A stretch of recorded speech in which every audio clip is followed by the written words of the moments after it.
Bonjour et bonsoir à tous. Bienvenue sur Ma Santé. Aujourd'hui dans cette vidéo, nous allons parler de la psychose. Une maladie grave qui peut être traitée complètement si elle est découverte à temps.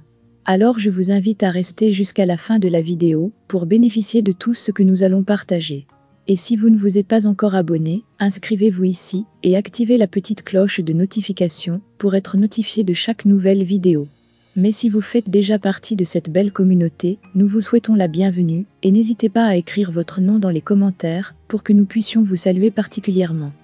La psychose est une maladie mentale grave qui provoque des troubles sévères tels que des pertes de contact avec la réalité, des bouffées délirantes, délires soudains ou des idées irrationnelles, pensées absurdes, déraisonnables.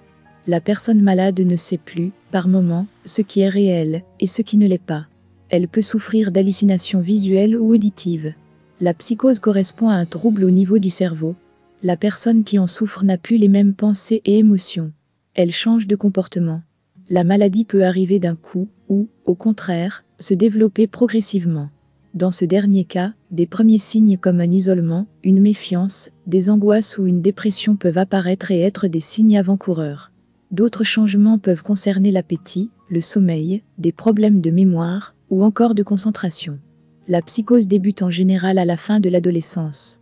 Elle doit être rapidement prise en charge. Il est en effet admis que plus la maladie est traitée tardivement, plus la guérison est lente. La personne n'est pas consciente de sa maladie, ni de son délire, ce qui différencie la psychose de la névrose. Une personne souffrant de psychose sera persuadée de la réalité de ses ressentis et de ses visions. Elle n'est pas consciente de ses troubles de la personnalité. La schizophrénie peut être considérée comme une psychose. Les personnes atteintes de troubles bipolaires peuvent aussi souffrir d'épisodes psychotiques. Il existe plusieurs psychoses, les psychoses maniaco-dépressives, avec des troubles importants de l'humeur, les psychoses hallucinatoires et les psychoses délirantes. La consommation d'alcool, de médicaments ou de drogues peut entraîner une psychose. Tout comme certaines tumeurs au cerveau ou un AVC. Un épisode psychotique se soigne. Il est même possible d'en guérir. Le traitement doit pour cela être adapté aux symptômes et aux causes de la psychose. Il combine généralement médicaments et psychothérapie. Une hospitalisation peut se révéler nécessaire. Environ 3 personnes sur 100 souffriront d'au moins un épisode psychotique au cours de leur vie. Cette maladie touche les deux sexes et tous les milieux sociaux. Les causes possibles de psychose sont nombreuses et pas toutes bien définies. Un dérèglement cérébral est parfois mis en cause, tout comme l'hérédité ou des facteurs biologiques. Elle pourrait aussi être due au stress ou à la consommation de drogue. La plupart du temps, les causes sont une combinaison de ces différents facteurs. Les symptômes de la psychose sont très variables d'une personne à une autre et évoluent avec la maladie. On parle fréquemment d'épisodes psychotiques.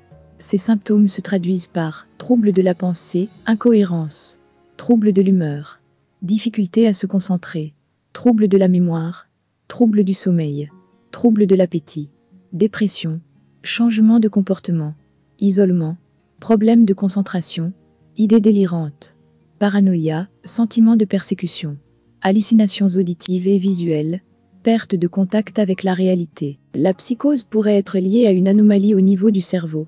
Elle concernerait les neurotransmetteurs, c'est-à-dire les molécules qui permettent le passage de l'information nerveuse d'un neurone à l'autre, et plus précisément, la dopamine et la sérotonine. Tous les milieux sont concernés par la psychose. Des études ont montré que les consommateurs de cannabis avaient un risque nettement plus élevé de souffrir de psychose. Le traitement de la psychose doit être rapidement mis en place, dès les premiers symptômes. Il est en effet désormais admis que plus la psychose est prise en charge rapidement et correctement, plus la guérison est rapide et totale. Pris précocement, le traitement serait également plus efficace. Des traitements efficaces existent. Ils peuvent passer par la prise de médicaments, antipsychotiques ou neuroleptiques, une psychothérapie et un soutien social si besoin. Les médicaments permettraient de soulager les symptômes tout en prévenant les rechutes. Ainsi, la clozapine et l'olanzapine réduiraient le risque de tentatives suicides et d'hospitalisation. En cas de dépression associée à une psychose, un traitement associant antipsychotiques et antidépresseurs serait le plus efficace. Si vous souffrez, ou si une personne de votre entourage présente des symptômes psychotiques, n'hésitez pas à entamer un suivi thérapeutique avec un psychologue. Il vous aidera dans la gestion de vos émotions, il vous renseignera sur la maladie et sur le traitement en cours. Des traitements naturels, comme la serpentine et l'alstonine sont des alcaloïdes indoloquinolizidines pentacycliques, L'astonine est le principal composant d'un remède à base de plantes servant à traiter la psychose et d'autres problèmes du système nerveux. Néanmoins, les pratiques de guérisseurs traditionnels du Nigeria ont inspiré des scientifiques pour mettre au point 4 nouvelles molécules qui pourraient un jour participer au traitement de désordres psychiatriques. Si cette vidéo vous a été utile, laissez un commentaire, aimez et partagez pour toucher plus de monde. À la prochaine dans une autre vidéo.